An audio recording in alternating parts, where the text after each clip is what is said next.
இந்த முதுமை தாய் என்ன செய்யறாங்க பாருங்க.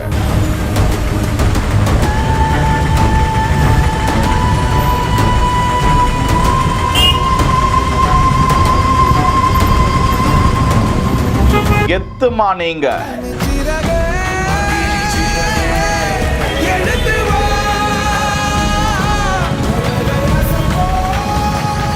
தப்புனா தப்புதான், தப்ப தட்டி கேளுங்க, எதிர்த்து நில்லுங்க.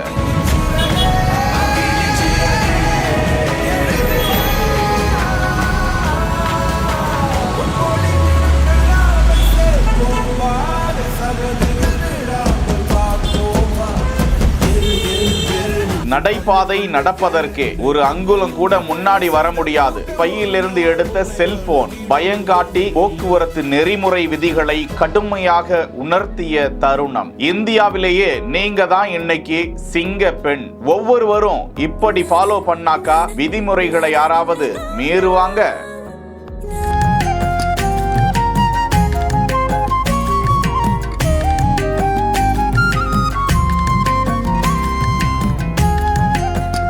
கேரள மாநிலம் கோழிக்கோட்டில் எரஞ்சி பாலம் என்ற பகுதியில் இருக்கக்கூடிய போக்குவரத்து சிக்னலில் ஏராளமான வாகனங்கள் சாலையில் வரிசை கட்டி நிற்கின்றன. முந்திக் கொண்டு வேகமாக செல்ல முற்படுவோர் அங்கு உள்ள நடைபாதையை பயன்படுத்தி கொண்டு இருசக்கர வாகனத்தில் சென்று விடுவதால் அந்த வழியாக வரும் வயதோர், முதியோர், மாற்றுத்திறனுடையோர் உள்ளிட்டோர் அந்த பகுதியை பயன்படுத்த முடியாத நிலை ஏற்படுகிறது. அந்த நடைபாதையும் சேதத்திற்கு உள்ளாகிறது. ஆனால் இந்த முதுமை தாய் என்ன செய்யறாங்க பாருங்க. இந்த வழியா வரக்கூடாது, தடுத்து நிறுத்துகிறார். அந்த பைக் ஓட்டி மீண்டும் செல்ல முற்படும் போது காலை எடுத்து காம்பவுண்ட் சுவர் போல நிற்கிறார். வேறு வழியே இன்றி பின்னால் செல்கிறது அந்த பைக். மேலே ஒருவர் இந்த காட்சியை பார்த்து வியந்து வீடியோ எடுக்கிறார். இந்த காட்சியை பார்த்தவங்க இனி நடைபாதையில பைக்கை ஓட்டுவாங்க, நீங்க வேற லெவல் தாயே, உங்களுக்கு ஒரு ராயல் சல்யூட் என வலைதளவாசிகள் அந்த தாயை கொண்டாடி வருகிறார்கள். செய்திகளை உடனுக்குடன் தெரிந்து கொள்ள பிஹைண்ட் வுட்ஸ் நியூஸ் வாட்ஸ்அப் சேனலுடன் இணைந்திருங்கள். செய்திகளை வழங்கியோர் Lexco holidays, MCR pure cotton club, doctor Srivarma wellness.